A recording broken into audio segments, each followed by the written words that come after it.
place is Switzerland. The time, early spring, 1978. An unusual team of people makes its way to a secret rendezvous. Their goal, a tiny mountain village named Schmidruti. Head of the team is Lee Elders. Based in Phoenix, Arizona, he runs a company called Intercept that deals in industrial counter-espionage. Britt Elders, his wife and partner in Intercept, specializes in electronics. The third member of the team, also a partner and longtime associate, is Tom Welsh. They were brought here by Wendell Stevens, retired Air Force colonel and for over 20 years one of the world's leading UFO investigators. Their mission? To check out one of the most remarkable UFO cases ever reported. One that has been called alternately too good to be true, the hoax of the century, or the start of a new age for humankind. Steve, how long has this case been going on? Since 1975. How many sightings or experiences has this man had? Well, he's had over 30 that I've heard of so far. What makes the case so special in your mind? Why bring us all the way up here from Arizona? Man, up to now we've been dealing with just the tip of the iceberg. There's a mountain of evidence here. There's other witnesses, there's lots of photographs, there's recorded sounds, there's landing tracks, a lot of things in this case. Bigger than any case I ever saw before. How far are we from Zurich? About 35 miles, 35 kilometers, I think. Man, I've never seen so many switchbacks in my life. This is remote. Stevens leads them over a circuitous route, winding through back roads and stopping often along the way. Why all the precautions? Well, I didn't want to tell you this before, but this man's been shot at. Shot at? Yeah, somebody's trying to kill him. Why? I don't know. There's some people are spooked by this whole thing, and he's being threatened. That's terrible. Thus begins what was to become a 5-year investigation. Before it is over, they will be embroiled in controversy and forced to use every resource at their command. Hi, Billy. Okay. Yeah. I brought my friend's been telling you about. This is Britt Elders. Hi. Good to meet you. Lee Elders. His name is Edward Meyer. He is called Billy, an old nickname that sprang from his fondness for heroes of the American West. Buffalo Bill, Wild Bill, and Billy the Kid. He is a farmer. He claims he has been in contact with beings from another world. He also claims to have proof of these contacts. Mr. Meyer, when did the experiences begin? The contact begins on January 28, 1975 in Hinwil. Mm-hmm. How did it happen? What made you go outside into the forest? I got something like a very nice voice in my head. I heard something to leave the house, to go out and to take a photo camera with me. So I left my house, and then when I was far upsides from the village, I heard a singing noise in the sky, and when I was looking up there, I have seen a disc. This disc was flying over the clouds, and then it came to the point where I was staying with my motorcycle. Then slowly it came lower and lower and set it down between the white trees and the forest there behind. Mm-hmm. Meyer later photographs the impressions left by the disc's tripod landing gear. The grass has been pressed and swirled in a counterclockwise direction. Even a year later, the grass has not sprung back, but Meyer notes that the impressions swarm with insect life. Then I have seen a person who came out of the disc. Person came out? Yeah. And when the person came out of the left side of the trees there, I have seen that it is a woman. Mr. Meyer, what did they look like? She looks like a human from this earth. Like you, like I, like human beings from this earth. You call us extraterrestrials, and you attribute to us superhuman powers, but we are like you. We too are still far removed from perfection and must evolve constantly, just like yourselves. After the first words we turned and was going to this tree here. You walked over here? Yeah. How tall was she, Billy? It's about 1 meter and 70 centimeter. About like that? Show a little bit. About like my size. Ah. Yeah. And then she sits chest here and I here. Sit down. Ah. Then you sat here and talked to her? Yeah. Then we was talking here for about 1 hour or 1 hour and a quarter, something like that. Did she give you a name? What did you call her? Yeah, she told me her name is Semyase. Semyase. Yeah. Billy, what kind of feeling did you have sitting here under this tree with a woman who just landed in a spacecraft? I wasn't afraid about these things. I was afraid about the army only, because they have a station somewhere there behind the forest. But I wasn't afraid about the disc. Where do they come from, Mr. Meier? They shall be coming from the star picture of the Pleiades. The Pleiades, a bright star cluster some 500 light-years from Earth. Although the cluster consists of hundreds of stars, 7 stand out clearly to the naked eye. The Greeks call them the nymphs of heaven. We call them the 7 sisters. What was going through your mind? What did you want to talk about? You see, my head was full of questions, but the most of the time she was telling me, and I hadn't many chances to ask her something. Several times we have tried to establish contact with the humans, but usually those selected were not willing. They were afraid others would consider them liars, or mad, or would try to destroy them. You see, the first she told me I shall get the most best pictures of UFOs, what's ever happened on Earth.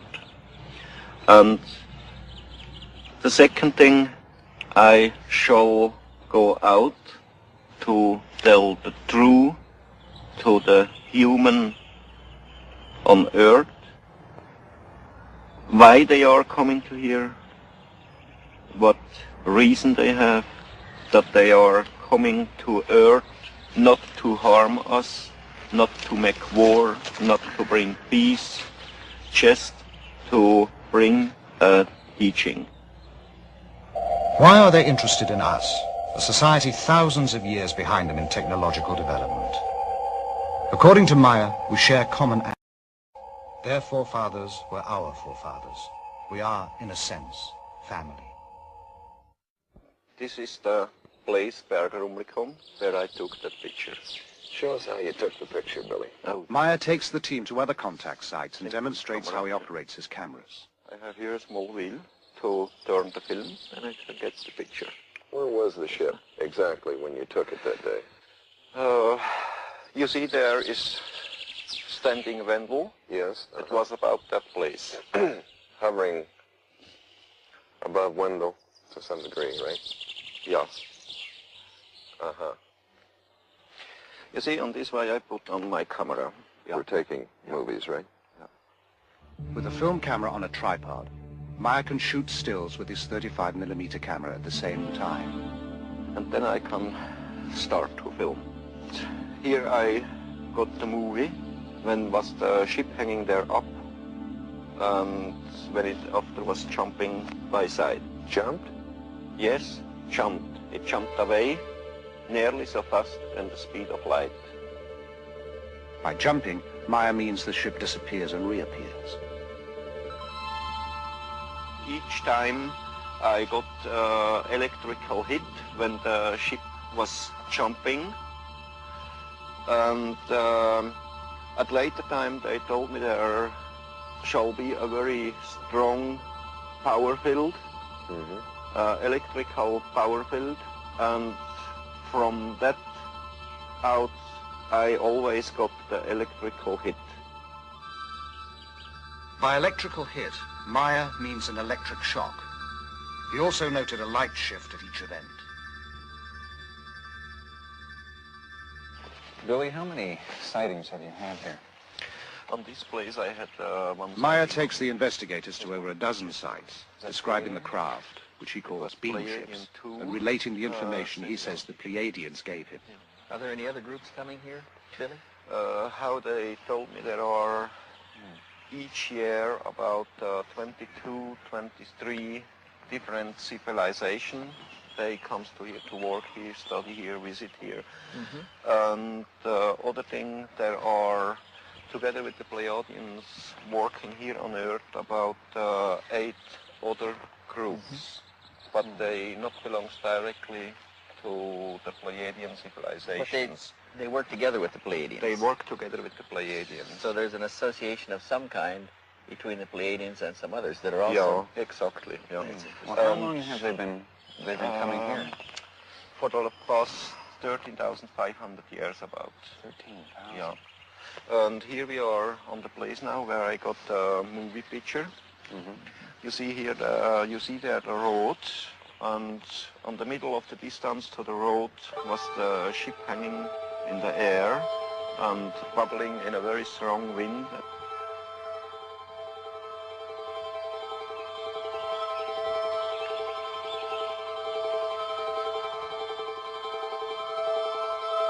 And in the background on the road was driving cars from Teilingen to Rumlikon and from Rumlikon to Teilingen. But if somebody have seen something about the ship out of the cars, I don't know. You didn't hear anything after that? No, No nothing. reports. No. But there are other witnesses to some of the sightings. Ernst Keller-Müller lives down the mountain from the Meier farm. And what did you see from here, sir? Was haben Sie gesehen? Ich habe zwei gesichtet, wo... We saw the lights and then they disappeared and then they came on again. That's why he noticed it. And then what happened? Was ist noch passiert? Dann hat sich das, was runtergeleuchtet hat, hat sich dann leicht abgesenkt, ein Stück weit. The one that had the light going below also went down. Went down to the ground? Not all the way to the ground, but the other ones stayed in the same place and this one went further down. Isn't that the direction of Schmid-Ruti over there? Ja, genau.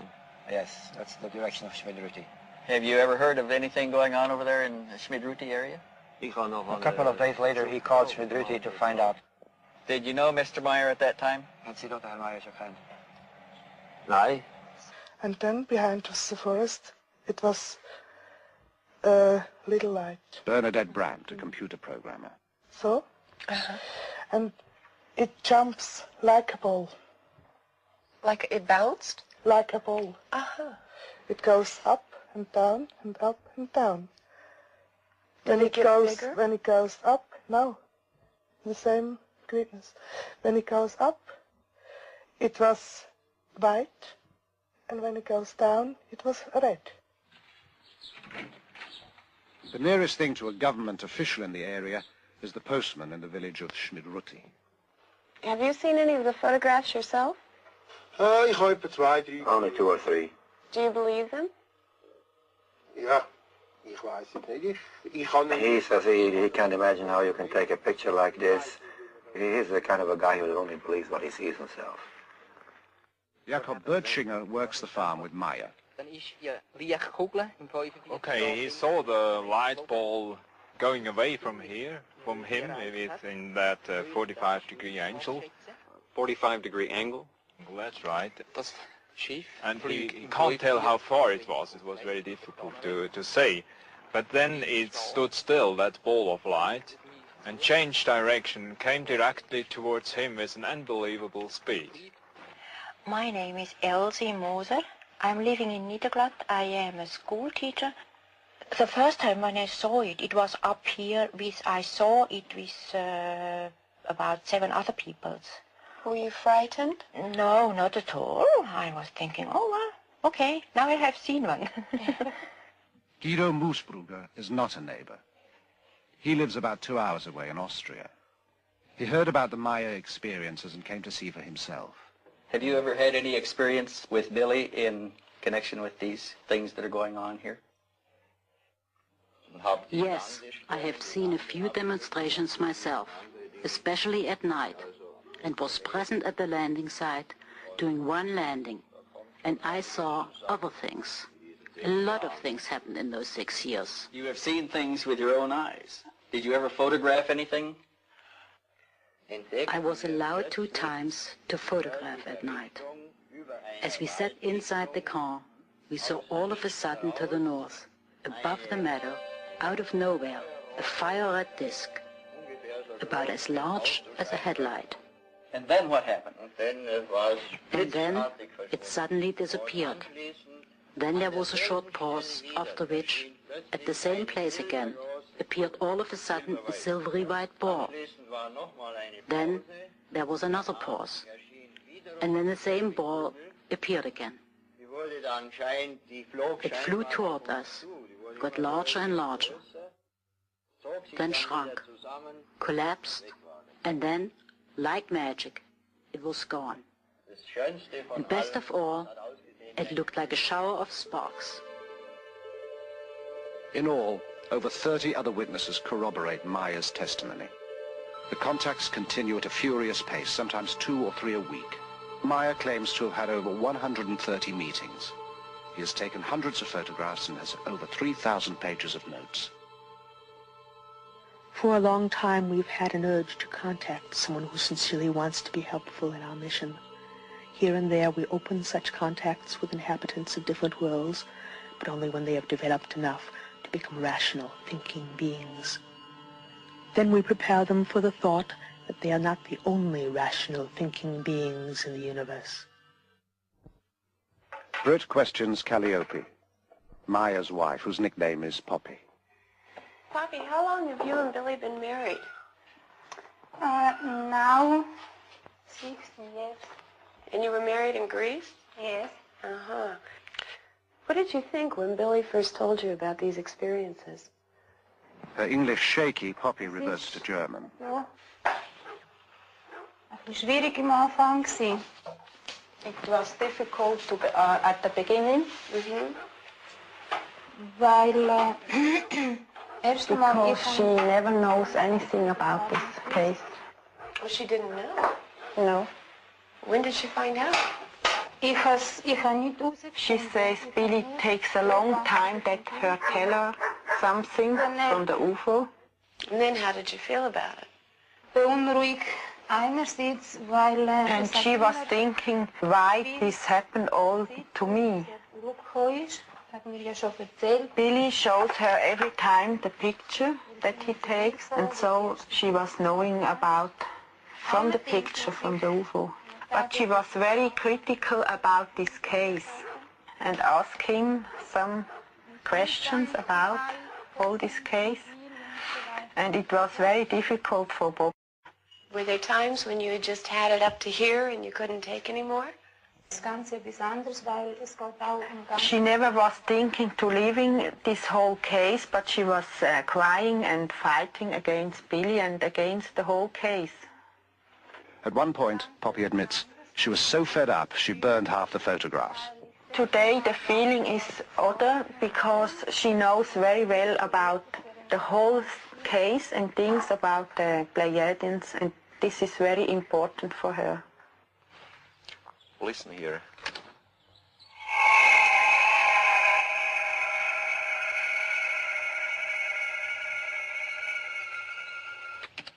Wow, you recorded that here? My wife recorded this one here, and in the meantime I've been there down where he's standing Lee with the other recorder. You had another recorder down Yes. there. How high was the ship above you? About 60 meters. 60 meters. How far would you estimate it is from here down there to there? I think some 300 meters. The sounds bear no resemblance to anything Stevens has heard before. Meier gives them both tapes for analysis. Overwhelmed by the evidence they have gathered, the team meets to plan the next stage of the investigation. We're getting it all. We'll leave tonight? Yeah. Okay, Meier. I think Meier is a very sincere and honest type person. What do you think, Steve? Has anything changed since you were here? The man seems to be the same, but there's some things changing around him. He's better off. He's got more people around him. More things are happening, but he still is basically sincere. What about the psychological aspects to the man? Do you think it's possible that he's a little schizoid? I mean, it's difficult to tell if what he's saying the Pleiadians are telling him is actually coming from them or coming from him. Well, how do you determine that? Well, we can never prove Too many that other people aspect involved. of the case. Others have seen the same thing. There's a terrific cross-section of people here. You've got a school teacher, you've got a commercial pilot, you've got a businessman, you've got a CPA. They're as good as any average cross-section of society we've got. And they all tested him themselves to their own satisfaction before they ever got this far. Well, I think we ought to go back and throw the book at this one. Everything we can. Top technology, we can get involved. I think we ought to let the chips fall where we may and just see what we find. We're going to run down and say goodbye to Meier, and we'll tell him goodbye for you. Give him my best. Okay. I'll see you later.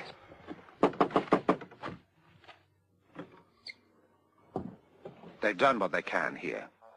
Meier has turned over all his material, but he has one more surprise in store.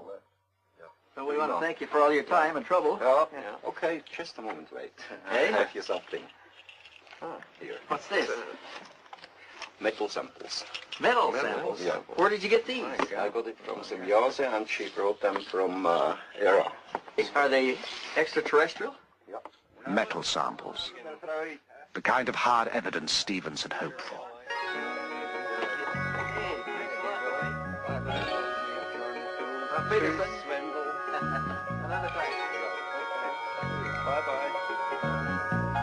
We got the Vogel tape in. Great. Back in Phoenix, the investigators begin to sort out the massive material Meier gave them. There are hundreds of photographs, the 8mm films, sound tapes of the beam ships and the fragments of metal. They know they will have to call in scientists from a variety of fields to help assess the evidence. The task appears monumental. Thanks, hon. Tom, what about you? Yeah, I'll have one too. Okay. They decide to check the photos first. If these are fake, the rest doesn't matter. Here we have our image. The ground is below. We'll place this on the platen, emulsion side up, in order to focus on the emulsion. The first step involves translating the photographic image into digital information, the language computers can read. We can start this machine from the point which it is at now and scan 500 lines, 500 points per line, at a very small aperture, and watch the result of this scan being placed, digital information, keep in mind, onto a display. All right, over here on our display, we can observe what the densitometer is doing. This microdensitometer is the same one used to help analyze the photos beamed back from space by the U.S. Pioneer mission. And tell it that we want to go 5 microns between each pixel. It will be digitizing a ½ centimeter square, scanning the first lines.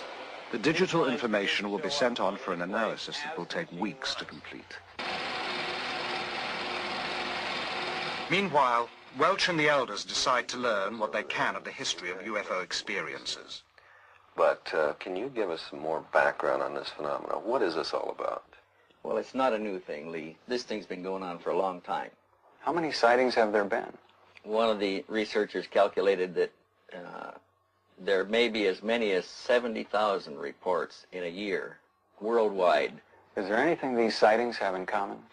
Okay, there are some common things commonly reported. First of all, they're always accidental. UFO pictures, up to this point at least, are accidental. They happen once and they're gone. Is there anywhere that they show up more than other areas? Here's some stuff here that began way back. These are documented cases. Some of these are even classics. Photographs. Here's one from Argentina. But this whole thing is full of them. This one is full of them. That's full of them. All of those are full of such cases. In Stevens' files are over 3,500 photographs of UFOs, some from early in this century. Most were single sightings, some observed by several people at the same time. In Perry, Ohio, the whole town watched a UFO at twilight for 30 minutes. In Brazil, a Navy photographer took a series of photos of a UFO flying over his vessel. Observers at NASA have spotted UFOs at our space launches. Tientsin, China, Woonsocket, Rhode Island, Norway, Corsica, Japan, New Jersey. These are among the sightings that are reported. No one can guess how many go unreported. They're pretty much all over the world. I don't think you could pick out a single place and say that there are more UFO sightings there than any other place. It's a worldwide phenomena, and primitives as well as advanced societies all view them and they see the same things. What's the public's reaction been to all of this? Well, there was a poll made about 3 years ago, I think, where they asked the question, I think the question was, how many people believe that UFOs exist? And this has been a progressive thing. It's been growing. And the last one showed something like 65% of the American population believes that UFOs exist. Why don't they contact our national leaders and land someplace like on the White House lawn? I'm not sure that national leaders haven't been contacted. There is some indication that various world leaders, even church leaders, have been contacted. Mary, do you have that file that we had on spectrographic analysis that we did? Oh, yeah, Tom, it's As right. the investigation continues, results from the testing begin to come in to the Intercept office in Phoenix. Hey, Lee. Hey, Tom, what's up? Just got this back. We sent this photograph over to Neil Davies. Just got his report back. Neil Davis. Physicist, aerospace industry subcontractor. Right, okay. Examined the photograph with microdensitometer. Also, these you're seeing here are the black and white color separations that he did, and let's see what the results were here. Examination of these plots did not reveal any details which would cast doubt upon the authenticity of the photograph. And there's more. Color copy negatives, color separation. Nothing was found to indicate a hoax. And his conclusion is even more interesting. Let's see, black specks. Nothing was found in the examination of this print which could cause me to believe that the object in the photo is anything other than a large object photographed at distance from the camera. Meier reported 6 different configurations of Pleiadian beam ships. Davis analyzed what the investigators designated as Variation 2. Variation 3 now goes to computer analyst Jim Dilatoso. This is the new picture that we digitized last week using the microdensitometer. We transferred it over to floppy disk here. Let's look at the first map in low-pass filtering. Why these particular colors on the screen? What are we seeing? I mapped it in such a way that the real colors are not what we're seeing, but one shade of a color that's really similar to another one, like 2 shades of red, are in high contrast so that we can really see the difference. I see. Have you found any anomalies yet of any kind? Anything I find strange things, but nothing that would tell me that someone's tampered with the pictures. I see. Nothing indicating a hoax method or indicating superimposition or anything like that? Nothing that I can find. Have you been working on the grain at all yet? Yeah, I have. Well, what are we seeing here? What we're seeing here is that the film grain holds up the way that it should. In the pixel distortion test, it appears to me and to the computer that this object was photographed in the same original piece of film at the same time that the background was photographed. In other words, no overlay. I would say these pictures are genuine. Extrapolating from Meier's accounts, Dilatoso programs the computer to duplicate the lights Meier observed on the craft. At the moment, he has no explanation for their apparent rotation. Mary, any calls? Yes, Steve called. He's at home, and you're to call CRQ. CRQ. Okay. Call Steve. Tell him I'll get back to him in about an hour. I'll take care of this now. Okay. Hey, Lee, look what I got here. Stevens has more news. We got a report back from Shellman. Sound analysis. He had sent the sound tapes Meier took of the craft to Robin Shellman, specialist in sound identification. He found some things we didn't hear on there. Such as? Well, he picked up, besides the basic sound, he picked up a small dog barking. Of course, we could hear him. He picked up a European police siren. We never heard that. He picked up a crow cawing. Wait a minute, how in the hell does he pick all this stuff up? How does he determine the sound? They've got a sound bank back there that they match sounds in. They can identify known sounds. Okay, on this sound bank of his, anything there to match it? He said he can't match the basic sound. He can match all of the other sounds on the tape, but he can't match the sound of the object itself, the emitted sound. Now look at this. He's concluded up to this point that the machine must have been built for a specialized application. Recognizing the sounds from such a machine may be difficult.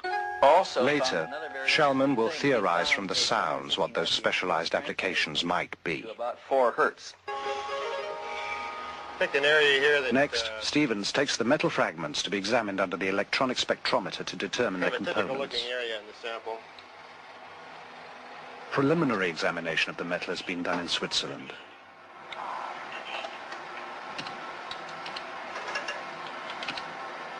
And we've got these little marker bars here that we can line up on each peak as they come up. This one indicates we have silver there. Over here, let's see. We've got some copper, small amount of copper. That looks like about all that's in here at the moment. The big band here is silver, though. The big one is silver. Later analysis of other fragments also reveals small amounts of thulium, a rare earth element that is difficult and costly to extract here. This is one of the... Because of the unusual nature of the findings, the fragments are given to chemist Marcel Vogel, an expert in crystalline structures and inventor of many substances used in computer components. The first specimen I looked at is a metal specimen, which I classified as F1. This is the appearance that it looked at, rather golden colored on one side, silvery colored here. We find that in truth it is silver and a small amount of copper. We look at it here, this same area here, under polarized light. What is unusual of this small specimen is both highly crystalline nature, and suddenly we come to a metal section as we see here, and it showed a combination of metals that I've not encountered in any normal bit of metallurgy, both crystalline deposits and metal. Now, we, with any technology that I know of, could not achieve this on this Earth plane. I could not explain the type of material that I have and its discreteness by any known combination of materials. I could not put it together myself as a scientist. It's also a challenge because I showed it to one of my friends who was a metallurgist, and he shook his head. He said, I don't see how it can be put together. And we find that in this area there is evidence of machining, that there are striations which look like the sample has been worked mechanically. It doesn't look like anything that we've made here. At this moment, I would feel very much inclined to accept what was given to me as being true. Always security conscious, the investigators hold key discussions outdoors to prevent eavesdropping. As the work piles up, they meet to assess progress and problems. And that is, we've got a company back here and an intercept clientele, a pretty heavy clientele. What are they going to be thinking about these hard-nosed investigators running around chasing flying saucers? Tom, it's an investigation, and it's a good investigation. No matter whether you're doing a murder one investigation or industrial espionage, you still have the basic criteria that you follow, investigative procedures. And I think if we maintain those type of procedures, I think we can control the situation. There's one thing that we haven't thought about. Eventually somebody is going to come to us and say, have you ever tested these people? Have you ever tried to find out if they're lying? Have you used psychological stress evaluation? Have you used lie detection? Will Billy go for that? Oh, sure. I think Billy will go for it. He's been open with us all the way through. I don't think he'll stop at this point. Well, Steve, we've got another problem. We've put a lot of time and effort into this case already. We don't know when it's going to terminate. Well, I want you along. I want to do a real investigation on this, and I want real investigators. Well, what do you guys think? I think we should go for it. Okay, let's hope he's for real. Look, physicists say they're all hoaxes. I've been at this for 20 years. If this is a hoax, there are no real cases. The decision made, the team presses on. Computer analyst Jim Delatoso has some new findings to show Welsh. Let's go back and look at this picture again and get some information about the edges. I've discovered this interesting program for measuring the edges of things and comparing it to all the other edges in the pictures. Based on the relationship of those edges? The width of the edges and the properties in the edges. So we're stretching the data in the edges so we can count how many pixels wide it is. And it's very interesting what happens when you stretch them out, because it becomes very clear. Pixels, these little squares, like building blocks, and pretty easy to count. 6, 7. So this one ranges from 5 to 7 pixels wide, this edge. So we have our range here is from 6 to 8. Now what this tells us in looking at all of the edges on the object is, first of all, that it's not a flat piece of plywood hung in the air, or it's not a paste-up that was done. It actually has shape to it. And in this case, a very wide range, which has to do with focus. Some of the object is more in focus than other parts of the object, which tells me right off at that point that we're dealing with something of size to it. With all the data they have amassed, the investigators have also come up with a lot of new questions. While they debate the necessity for another trip to Switzerland, a sudden crisis jolts them into a decision. There has been a phone call from Meier. Halfway between Phoenix, where the intercept offices are located, and Tucson, where Stevens lives, a spire of rock rises out of the desert floor. Part of the rim of a long-extinct volcano, Picacho Peak is noted locally as the site where the last battle of the Civil War was fought. It is here that Lee Elders and Stevens meet, when necessary, again far from curious ears. This time, Elders brings a disturbing message, one that will add a new urgency to their work. Hey, Lee, what's up? Hey, Steve, how are you? Good. What's going on? Oh, God, we've got some problems. Problems? Yeah, I just talked to Billy today, and someone tried to kidnap his daughter. What? Nina? Nina, right. God. Billy got there in time. It was two men. They were in a car. They used a knife. They tried to force her into the car. What about Nina? She all right? She's fine. No problems. He fired at one of them, and they escaped. No, they haven't identified any of them yet. The police are working on it, as I understand it. This happens to people. We've had it happen before. Other cases. We're going to set up some security measures over there. Get a trail on these people. I agree. We got to do something to take the energy out of this. Yeah, we do. We're going to go back. You want to go? When can we go? Very soon.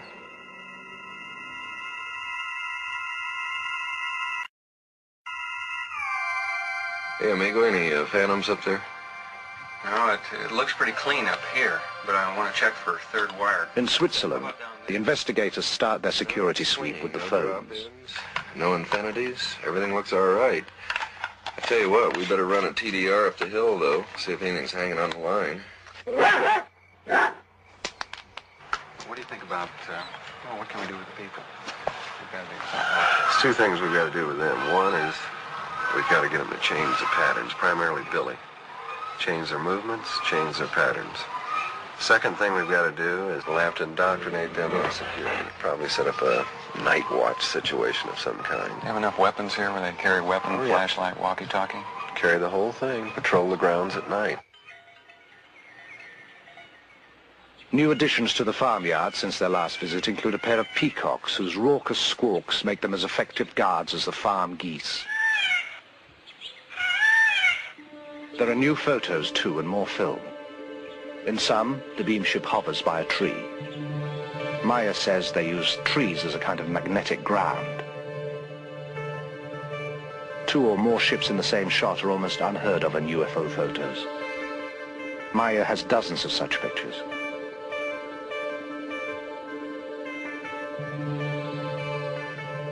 Ships below a horizon line, such as a hill, are even rarer. In this photo, a Variation 2 ship controls a smaller unmanned drone ship, designated as Variation 5. In one demonstration, a Variation 3 ship exhibits a behavior Stevens has seen before. We have often reported a nipping flight. We also have a wobbling flight, where it wobbles around a vertical axis. The bobbing effect, Meier explains, is due to the ship riding the waves of the Earth's magnetic field, much as a boat on the ocean.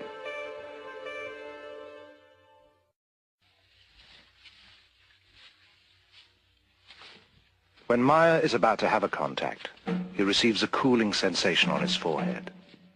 The communication is telepathic. He prepares carefully.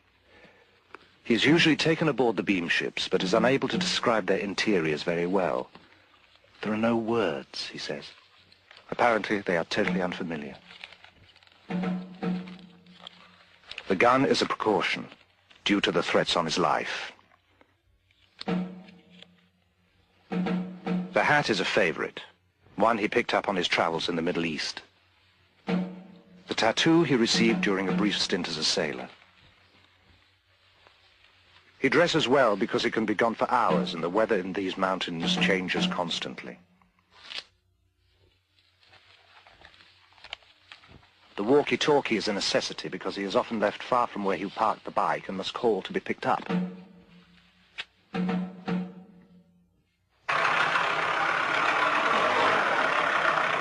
Meier feels the Pleiadians can communicate with him because his vibrations, the natural frequencies of his mind, are compatible with theirs.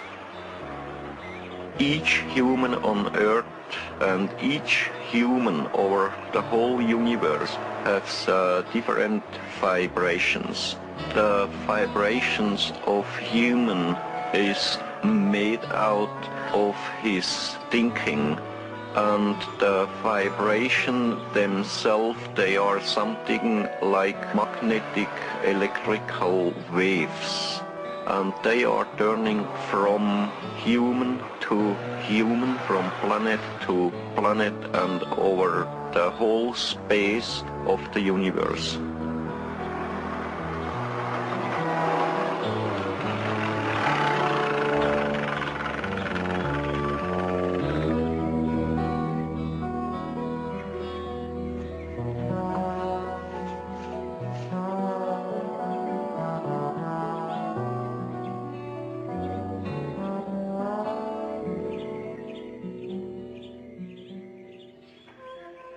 When entering your terrestrial state, we must make an adjustment in our vibrational patterns. It is similar to your adjusting the fine-tuning on your communications devices.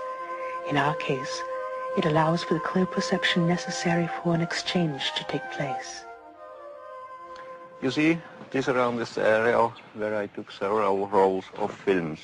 And this picture here, I took over there. What size is that ship, Billy? They told me it's 7 meters. One of the most frequent spots for the contacts is Obersadeleg, a wide valley just 10 minutes from the farm at Schmidruti. Here, Meier took one of his most spectacular series of photographs. Between both roads. And you can see here these lighted trees here. That's there up. And here on the left side, this hill. What's happened there behind. And the trees here down, it's that one there. Yeah. Okay, then where did this come in? This picture I took there, if you go left side a little bit, here, if you go down, like this way here. The beam ship stayed in the area for almost 20 minutes, flying slowly, often skimming the treetops, sometimes just hovering in place. And the ship was a little behind them when I took this picture. And just now the trees are growing up in the last months. They are about 1.5 or 2 meters higher than at the time when I took this picture. Then where did it move? It left that place to the left side. Something like... Yeah. Like this. And then it was moving over there. You see here the small tree where it's happened there. this one, that's that there. Did it come across in front of the trees like this? Yes, yes. And you can see there behind, left side of this one, these three, the higher one there. Yeah. And after this picture, I got the other one to that position there. Further over? Yeah. Wait a minute, I think we got another one in here now. It's yeah. One in between but there, right? I had to go back a little bit, there down, and from there I took the picture. That's the tree, there down, what you can see. The investigators are impressed by the vastness of the valley, the steep drops and the obvious difficulty of hanging models from anywhere to fake the pictures. The stunning clarity of the pictures and the accessibility of the site gives the investigators the chance to put the photos through another test. Billy, we're using this to measure distance. It's the latest in infrared measuring devices. It's actually a small computer. It's made by Wild Heerbrugg here in Switzerland. And what we're trying to do here, Lee is up there with the reflector. And what this will do is send infrared light out and reflect out of that reflector back here. And this will rapidly tell us the distance and will also tell us how much higher or lower he is. That's about where you're standing, right there. That's right, the place, yes. Okay, we'll go to on systems. Yes, we've got 1,262 feet, 0.85. The precise measurements and photos are fed into the computer.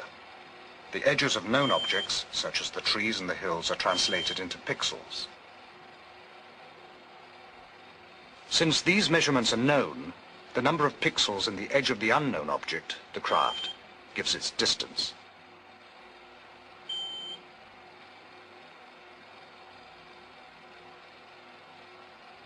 The beam ship is determined to be just where Meier said it was.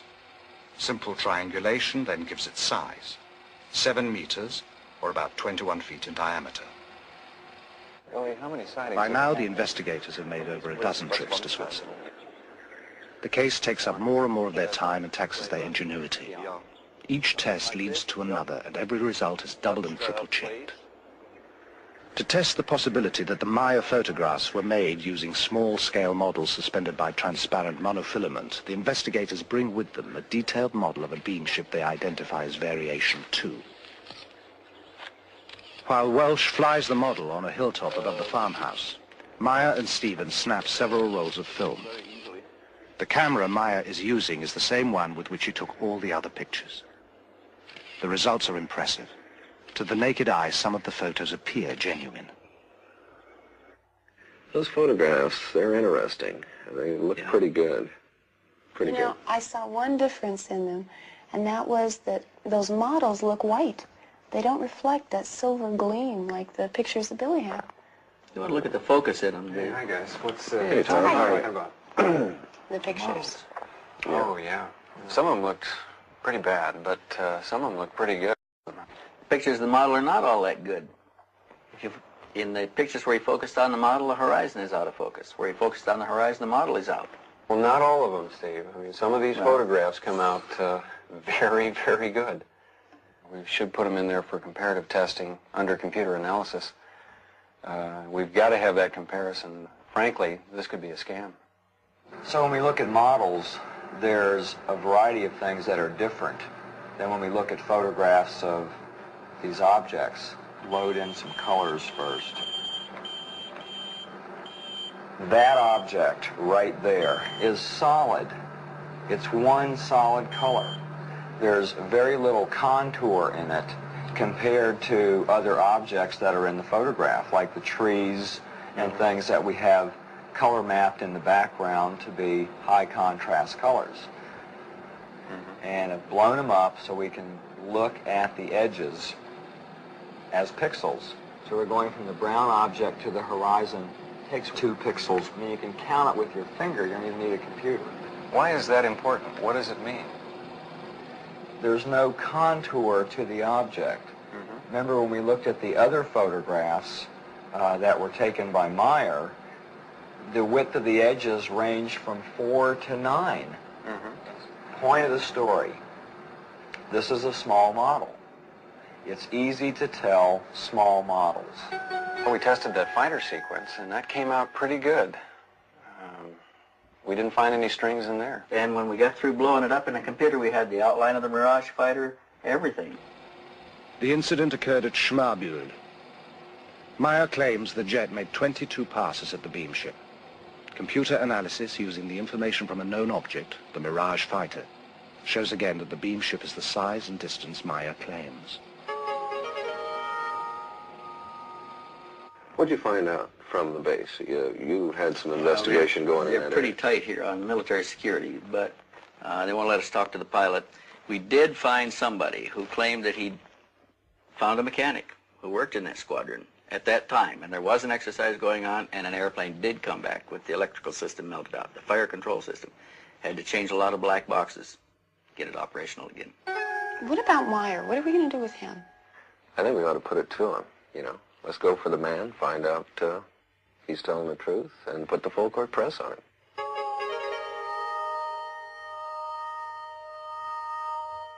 How do they contact you, Billy? How do you know to go out and meet him? Yeah, that's a simple way. If I hear the order in my head to go to a contact, then I leave the house or just the place where I stay at the moment, and then they will guide me to the place where they pick up me. Well, let me ask a question. Why you? You see, and I can work together with them because I understand to close up my earth body vibrations. See, Billy's explained to me before that they perceive in Earth humanity all the vibrations of lust, envy, greed, avarice, all of the things that make us dense, and it gives us a heavy vibration that they react to as a bad smell. In fact, he's even mentioned that they call it the auric stench of Earth humanity, and it's discomforting to them. It gives them problems, it makes them sick. To stay in their presence. When he closes up his vibrations, are we talking about an altered state of some sort, like alpha, beta, or theta, as far as the consciousness? No, in a way, it's like meditation. He rids himself of all of the unpleasant aspects of Earth life. But Billy, the vibration of the Earth human. You say they're advanced technologically. How far ahead of us? Advanced are they? They are about 3,500 years in their experiences about technology, far out from our level. And they study us because we represent an earlier stage of their own evolution. Yeah. You know, they had a war, they had trouble together, they was fighting together, and they needed a very, very long time to get peace under themselves. They made a very interesting observation at one point. They said that if we could now concentrate Earth's energies and resources, we could achieve all that they can do now in about 300 years of our time. Yeah. If you've been in the ship, why not photographs inside of the Pleiadians themselves? It's impossible to make it because there are powers inside, they always break the film. He's taken a number of rolls of film, and when they're developed, they're usually black. They've got anything that's wavy lines through it. So I lose it so hundreds of films. Why are they here now, and what do they want? You see, they don't come here to harm us. They don't come to start trouble here or war or to overtake the earth in their ruling. They just see us here as their little brothers or something like that. And they want to bring real teaching of the natural life and of the spiritual belonging, spiritual teaching, spiritual life, and all this.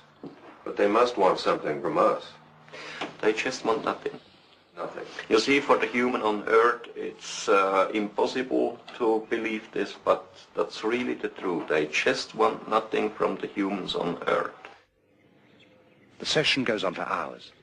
To every question, Meier has an answer. The investigators are unable to shake him or to find flaws in his story. In Phoenix, Dilatoso comes up with a startling new discovery. We're getting into a really interesting area in these pictures. We don't really have to test every picture anymore to see if it's a real picture or not.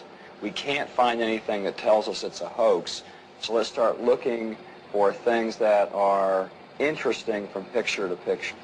Look at the color here. It seems to contour to the shape of the craft. Have you seen this in a lot of the other photographs? In the Meier case. Look at the bottom here. On what's down here, it stops right in the horizon. With the coincidence of it follows this line in the craft, and it follows that line in the craft, and it follows parallel right underneath the bottom there, and we find it in half of the other pictures, I think it means something. You think it's something that we're not seeing in the photograph with our eyes? We get some kind of an aura, whether it's infrared, thermal energy, as yet I don't know. I think that craft is putting out a force field. The team had shown the Meier material to a variety of experts in an attempt to learn if any of it could be duplicated. They estimated it would require expertise in at least a dozen different fields, including metallurgy, astronomy, ancient history, and psychology. The panel concluded it would take over 10,000 man-hours and cost in excess of $1 million to duplicate the evidence Meier has. At that, the computer could still spot any fabrication. When we bought this center here, it was a picture like at the World War II end, and when we bought it, nobody of us had any money. We was working practically day and night for several years, many times 22, 23 hours a day. And so we built it up, everything here up on the land, and so it grows slowly, but it's all real, our handwork.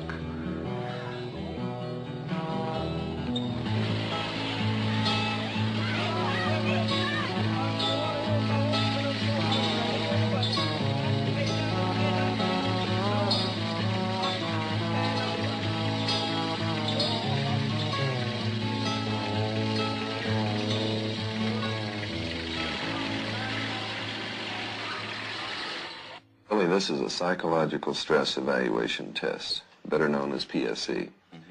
What we're going to do is ask you some questions. You will answer yes or no. We will tape these questions. The tape will go back to the United States.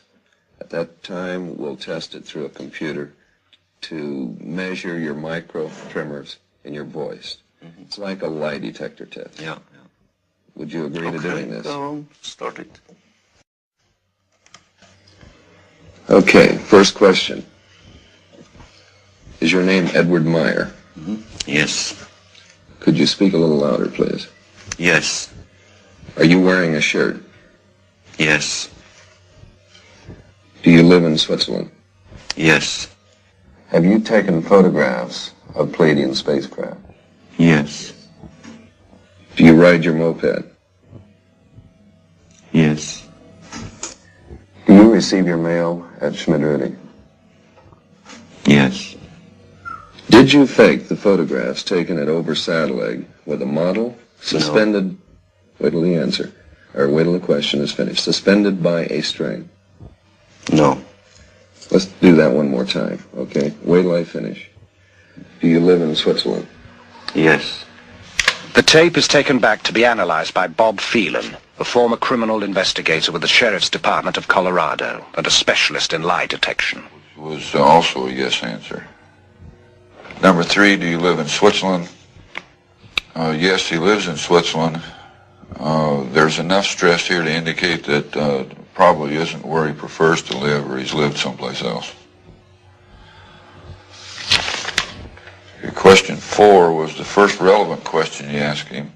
is, have you taken the photographs of spacecraft? His answer was yes. He's being extremely forceful, though not deceptive. And my opinion on that particular question is that he's being as truthful as possible. Number 7 was the second relevant question you asked him, and he answered right on top of the question. And the person asking the question had asked him to answer the question again, and then he asked the question again. The stress levels between the two diminished the second time that the question was asked, which is not indicative of deception, because stress builds in a deceptive pattern. It doesn't diminish.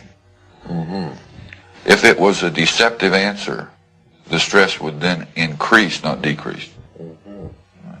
Now, something that was extremely interesting to me was the 8th question you asked him on, do you drink coffee?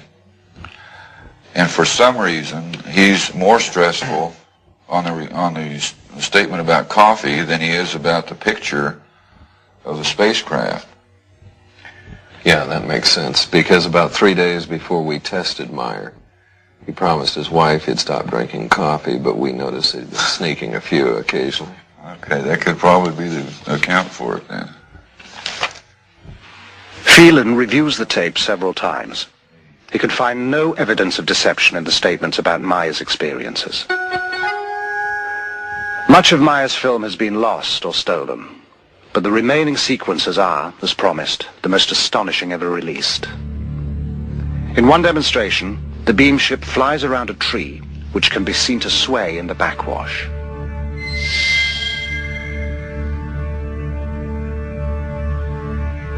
Once again, in slow motion.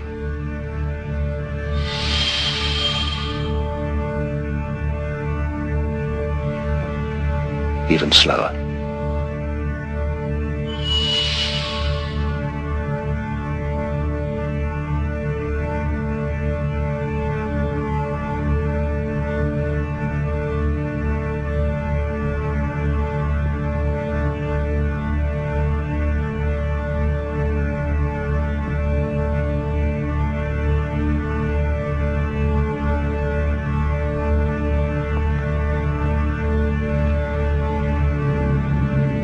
Later, Semyasi brings a new beam ship to pose for Meier's cameras. A variation quite unlike anything he has seen before.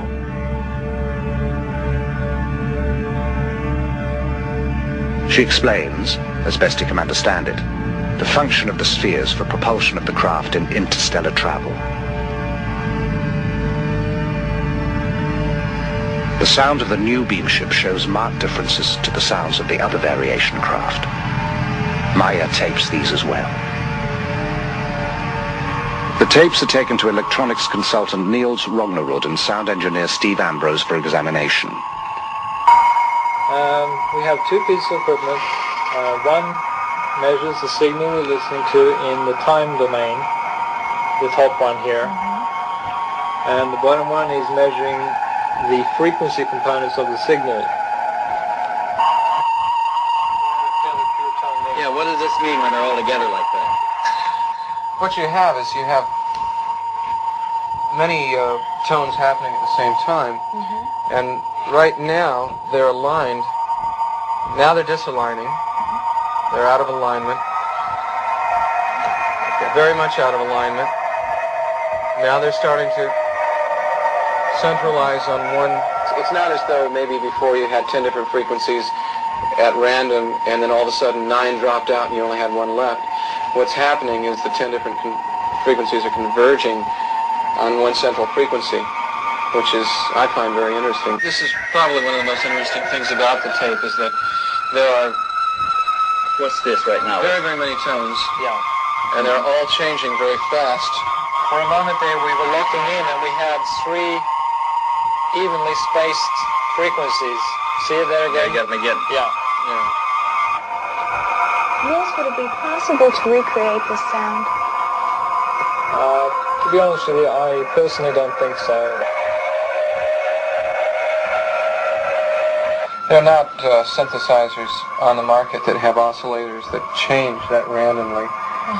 Even if you got 9 or 10 of them going, they wouldn't change from those peaks that quickly. So a significant thing is this rate of change. Well, and besides, if you were going to create a noise for a spaceship, you'd be hard put to come up with something as original as this. There's another alignment there. Okay, Lee, what we can do here is... Intrigued by the findings, Lee Elders takes the tape to Robin Shellman, who has studied the sounds of the earlier craft. We're showing this throbbing, modulating beat that we hear on the tape. This beat, or modulation, occurs at these frequency peaks. Each one of these peaks is a discrete frequency. If you wanted to give a visual display, let's say we're talking a motor. Could be a motor, a shaft of a motor with 4 magnetic poles or coils around this shaft. The curious thing about this, it changes from 4 to 5, 6, 7, all the way up to a number that is difficult to discern. At a certain point, you're going to generate a certain amount of magnetism. And then later on, you want a stronger field. Well, you're going to select 8 fields. All right, now you're going to hear 8 pulses on the tape. And then later on, you want a stronger field. You can select 16, 32. Is there anything unusual about this? I would think it's highly unusual. I don't really see any application for it, with the exception of, like I say, either generating a magnetic wave of some sort for laboratory purposes or maybe in this case propulsion. Without ever having seen a picture of the new beam ship, Shellman has drawn a representation of the spheres and offered an explanation of their function. The tapes hold still another surprise. Also, another interesting point to note here is we have a steady, there seems to be a steady pattern all throughout all of this random signal. It seems to be level change very steadily in around 5 to 10 cycles per second, which happens to be in the area of the natural magnetic resonance of Earth, also called the Schumann resonance. Is that significant in any way? It could be. It's just interesting to note the correlation there. The peculiar correlation is something strange. I mean, why would the correlation be there? Yeah. You can see it on the oscilloscope. Meier says the beam ships can ride the magnetic field of the Earth. Rognerud's findings seem to bear this out. Going back to computer models of previous beam ships, simulation of the revolving lights reveals a kind of pulsing that matches the varying frequencies. Analyst Jim Dilatoso is convinced that the sound and light frequencies are related.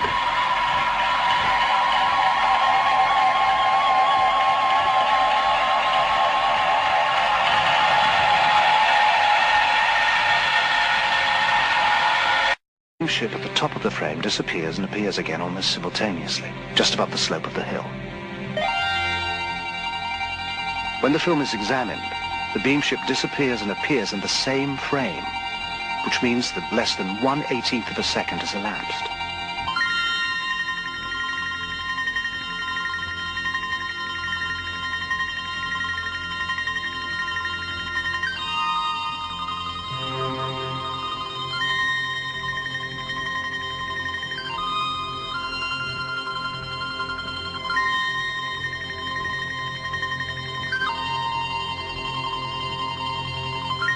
In order to complete their background research, the elders visit Scotland to talk with John McVeigh, a member of the Royal Society of Astronomers, and a published authority on the structure of the universe and the possibility of interstellar travel.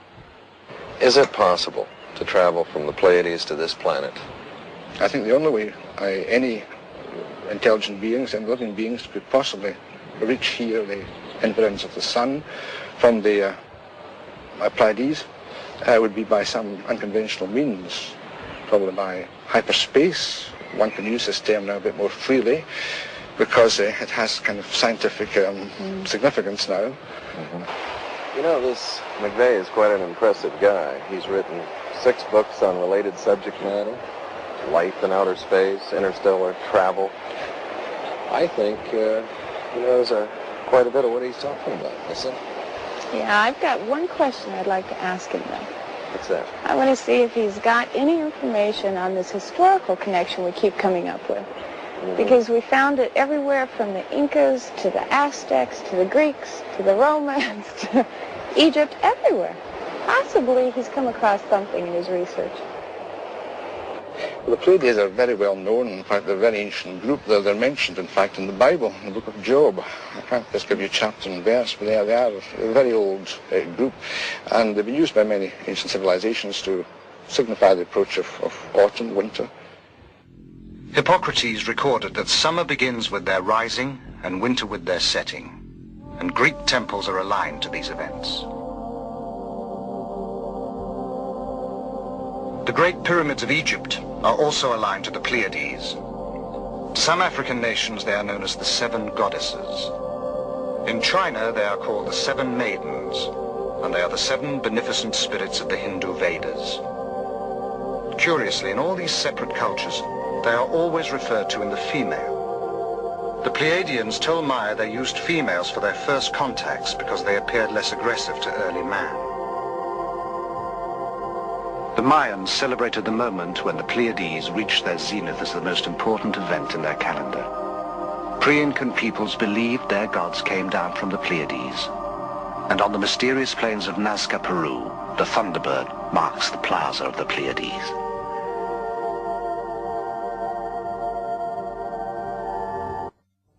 In other cultures, the cluster is regarded as the place of God's house, the center of heaven. The lore of American Indian tribes is full of the Pleiades, which, according to some, stand at the gates of heaven. Historian John M. Hula, a Kiowa Indian, relates one story that survives to this day. It is tied to Devil's Tower in Wyoming. This mountain here, Kiowas lived in this area, and we call it the Old Tie. Kiowas camped through here, winter camp.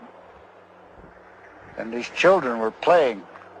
They playing and they were running along this ledge over here. A giant bear came out of the woods and chased these children. The seven children, seven sisters, we call them. And they came to this one ledge here. And the children got on top of it. This ledge began to grow. It grew out of the ground. As the mountain grew, the bear's claws were scratched in the mountain. And that's what we see today is the grooves up there. And from there, the seven sisters went on up into the sky. And they're up there today.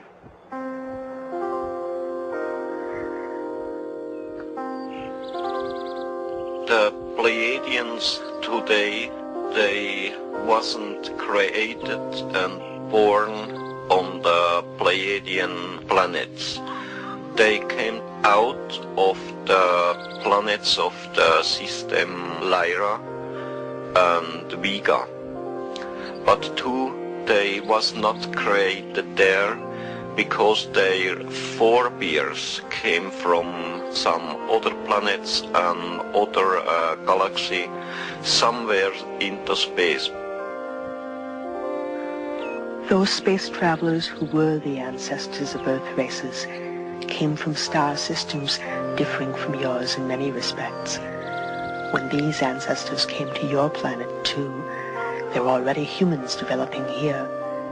Since in the universe there exist many different colored peoples, races developed here that were able to adapt to the conditions in different parts of Earth. We can see also we not are the baddest races in the universe.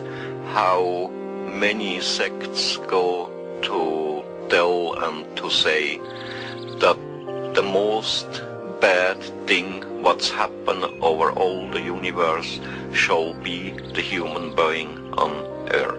It isn't true. There is trouble here and there is trouble somewhere else into the space on other planets too.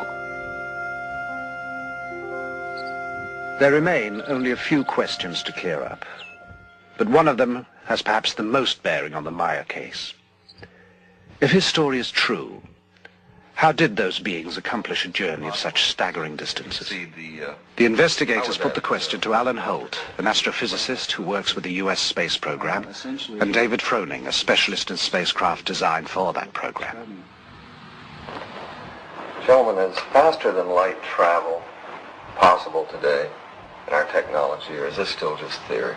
There have been physicists that have been so bold and brave as to actually postulate the existence of particles that travel faster than the speed of light.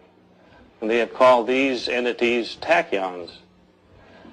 And they have shown that the existence of such faster than light entities may not violate known laws of physics. I've worked on a kind of a field theory approach, which is basically an extension. I like to view it as an extension of Einstein's last work on a unified field theory. I really think that everything is pointing to a breakthrough that will make possible faster than light travel. Now, not all physicists will agree with that. How would it work? Well, I've represented here hyperspace currents by these blue and red lines. Down in here would be space and time. So space and time is what we're aware of and what we deal with in everyday life. But there could exist a higher dimensional space, a hyperspace, that we can interact with by certain configurations of electromagnetic energy patterns. So the concept here would be you start out with a certain pattern.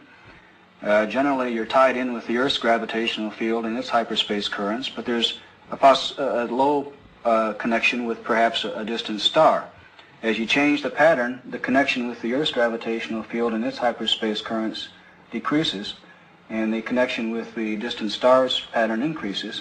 And so in effect, you're being pushed away from the Earth's gravitational field and pulled in to a gravitational field of a distant star. I had some artists do some work here showing a spacecraft leaving our solar system and going out of space and time. This red line represents the division between space and time and hyperspace. And the spacecraft, based on the propulsion concept I proposed, would use a field resonance effect to effectively jump into hyperspace, disappearing from space and time in our solar system, and then reappearing at a distant star. Mr. Froning, you showed me a diagram that you had worked up that's very similar to this, that describes a hyperspace leap in some fashion also. It's remarkable how similar they are. What I've tried to symbolize by this diagram is, first of all, the familiar space-time plane of existence shown here in blue of our physical world. At the journey's start, some distance is traveled and some time taken getting out of the solar system is shown by the curved line at the left. Then a hyperspace jump covers most of the distance with almost no lapse of time. Some time is taken again decelerating to the target, the curved line on the right. So this line here is very similar to the red line Alan has on his chart. That's right. Mm-hmm. That's right. This line he shows here is almost the same as the jump I show here. Yeah. What shape would such ships have to be to make such a trip? I initially came up with this design, with a central circular symmetrical shape. This top figure shows the field resonance system in its space-time jump mode, where it initially rises up to a certain point, and as it rises up, as the pattern gets closer to the resonance point, the colors can change, showing a higher energy flow. And you do get an effect in this concept that is very similar to what is observed in some UFO sightings. Okay. Dave, concerning the Pleiades, they're about 500 light years away from our planet. What would you estimate the time in this form of travel? We're talking about on the order of eight-hour transit times between the Earth and the system such as the Pleiades star cluster. Mm-hmm. According to Meier, the Pleiadians make the trip in something over 7 hours. Meier also says that the Pleiadian beam ship's use of the magnetic field of the Earth is something our scientists are close to being able to accomplish as well.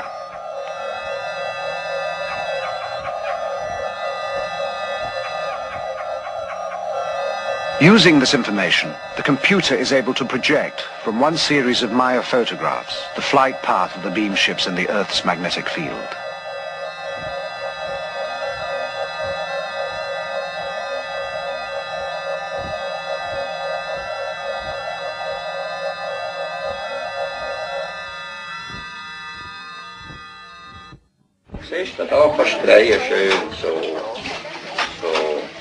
While the contacts continue, life on the farm proceeds at an even more hectic pace. To help free Maya, volunteers take on a lot of the routine work. But their very presence, their questions, even their enthusiasm create as much strain as they relieve.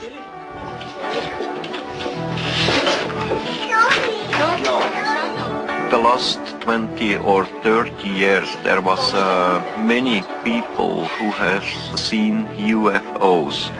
There are many people around the world who likes sensation only. Other one who are doing hoax to get money, maybe to get a name. But there are really many contacts and many people who have seen UFOs. Between his work for the Pleiadians and the demand for his attention on the farm, Meier finds little respite. For moments of precious solitude, he retreats to the land he knows. Above everything stands one force alone. We call it the creation. It regulates the laws over all, the life and death of everything in the universe, because it is everything in the universe. Real spirituality comes from the understanding of the laws of nature, the natural working of cause and effect, each contributing to and sharing with all. When you indulge in ritual and ceremony, real spirit pines away until it is gone. A spiritually developed being acknowledges creation in all things, from the largest to the smallest. Following this way, fears and doubts vanish like rain before the sun. The story is by now a sensation in the European press. Every major magazine features Meier and his photos. Television coverage from as far away as Japan spreads the message to a public hungry for even more information. The quiet farm is suddenly a mecca, inundated with visitors eager to meet Meier, see the photos, hear his experiences firsthand. Agapula, kom exo. Åt mig in exo, mi laj mig upp this.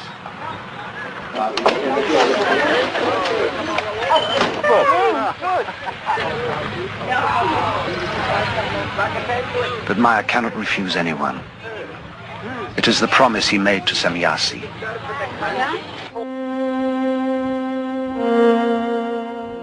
You have whole organizations which investigate our beam ships, but they have little material which is really authentic. However, the authorities already know much about our existence, but they continue to deny the fact of our existence, or even the fact of their research. They want only to rule the cosmos, but they are not even able to create on Earth peace among themselves.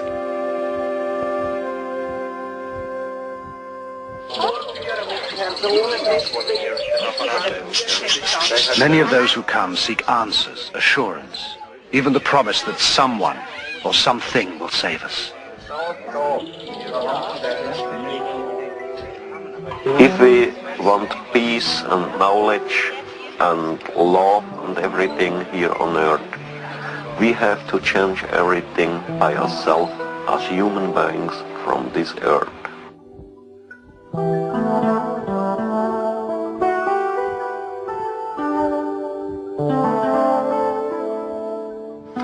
And you are... Despite a severe language barrier on both sides, Britt Elders has grown close to the Meier children.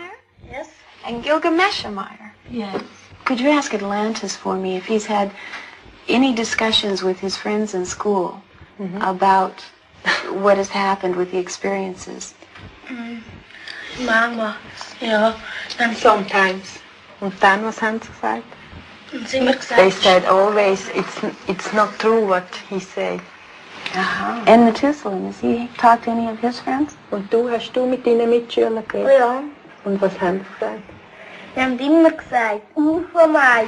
He said they make jokes with him and said to him, UFO Meier like this. And then they have to go to the teacher, and the teacher said to the other people, why you say UFO Meier to Methuselah? And so they are quiet now. Would you ask them for me if they wished that their father had never had these experiences? Atlantis say on one side yes, and the other side no. Why the one side yes? Want die UFO jetzt... If Billy don't have seen this UFO, people don't come to us, and not so much fun for him. Not so much fun for him. It is especially hard on the children. With the publicity, security measures have tightened up. The children are taken to and from school, and their activities around the farm restricted. Most vestiges of a normal life have disappeared. But when a threat does appear, it is not from assassins or kidnappers, but a wholly unexpected source. One night, the household is awakened by a brilliant light that bathes the whole area in an eerie glow. Meier, disturbed because he has had no telepathic indications, grabs his gun and his camera. The light changes shape and intensity. It moves out over the valley, illuminating the valley floor, rising and falling until dawn, then disappears. At his next contact, Meier asks Samyasi about the phenomenon. She has no explanation. The Pleiadians do not know what the strange lights could have been. Meier is shaken. You know, everything is going on more and more difficult. I get trouble. I get trouble here in Schmidrütti. I get trouble with the government, with the people around, and I can understand this, Billy. It's not unique. Anybody that has an experience runs into problems. But the experience is unique. You've got to keep going here. That's true. But, you know, there come some people here from the morning to the evening. Too many of them. All of them want to talk with me. I get trouble with them because I say no. There is some other people who likes to kill me, who likes to kidnap the children. I know it's got to be very hard on you, Billy, but you've got to go on. Yeah, that's to say very easy for you, now, but not for me. I put a lot of time in this. We've taken your pictures back, we've tested them, we've tested the metal, we've tested the sounds. They all test good. You've got the best evidence that we have in any case, and I've been at this for 20 years. Yeah. And we can't stop. And what you find out, all of it? Is it not true, or is it... Well, we're finding evidence that tends to support the case. It looks like it's really happening. Now, you have your own truth, and you know what's happening, but we've got to demonstrate this to ourselves and to the rest of the people. Please give it some serious thought. I need you. Yeah, that's true, but just now I don't know what I shall do, you know. I'm down, my nerves are playing crazy. My mind slowly is turning over. I have to think over about it. Please give it some serious thought, Billy. We can't stop now. We don't have any other way to go. I think the world needs to know. I think you feel the world needs to know, but you just don't want to be the one. Somebody has to be. I know, but I have to think over about it. I don't know. Just now, I don't know. Grüezi. Grüezi. Danke. At the bottom of despair, an incident occurs that will reaffirm Meier's faith and give him the inspiration to go on. Stevens forwards a letter he received from a woman who had been seeing her daughter off at the Zurich airport. She shot several pictures, the usual departure shots, ending with a shot of the plane taking off. When it was developed, an object she had not noticed in the viewfinder of the camera had been captured on film. From the configuration, Meier recognizes it as one of the Pleiadian beam ships. Now he knows he is neither insane nor alone. For myself, I don't worry. I know the people over all the world calls me sometimes foolish, but too there is some other people who is thinking a little bit, there is other people who is thinking much, and then I don't worry if some of them calls me foolish or mad. Then I think it's very necessary to fulfill my mission, and I don't care about my health, I don't care about my life. If I have to lose my health or my life in fulfilling of my mission, then I have it to do.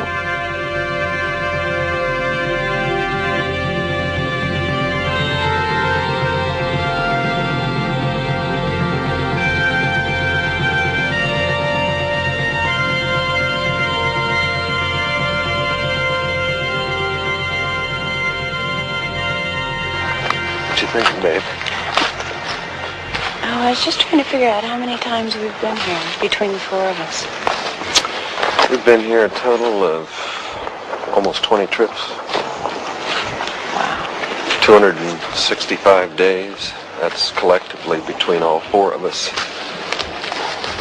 And we're still searching. But I don't think there's much more we can do in the investigation end of it. I think it's pretty tight. I agree with you. I think we've reached our limit as far as an investigation is concerned. I think maybe now what we should think about doing is telling other people what we've done in the investigation and what we've found. Try to take some of the stigma off of it. I think we should talk about it and let everybody make their own decisions. Yeah. Ready to go home? Just about. Okay, wir sind heute also zusammengekommen, weil ich Bericht bekommen habe vom Rhein. The investigators are anxious to release their findings.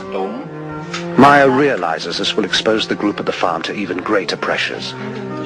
He puts the issue to them, emphasizing that with wider publicity they can expect even further disruptions in their lives. But the others too feel it is time. They will do what they can.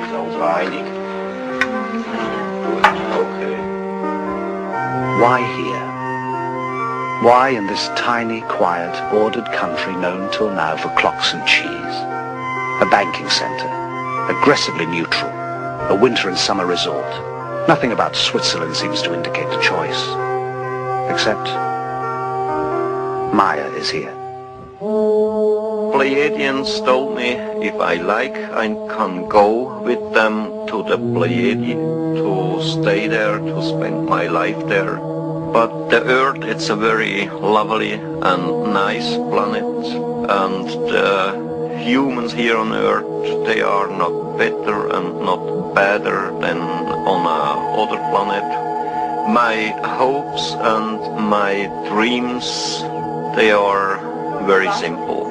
To bring love and peace and the fulfilling of all the natural and creation laws over all the world. Thank you for all your help and cooperation. Don't mention about all that. Thanks for working with us. Everything. If we've given you a bad time, we apologize, but that's strictly been for the sake of the investigation, okay? I hope you'll go on to work everything. We're going to look into it good. Yeah. We'll let you know. Well, we'll see you later. Bye. Bye, Brit. Good journey. Bye, Tom. See you again. Flight. So, Billy. Yeah. Bye. Kelly, it's been a pleasure. Bye, Lee. Yeah. Lee, just a moment. They still comes. They are working here together with us. They don't leave so early. They will stay here for the next couple of years. So, they are among us now, watching, perhaps waiting for us to join them.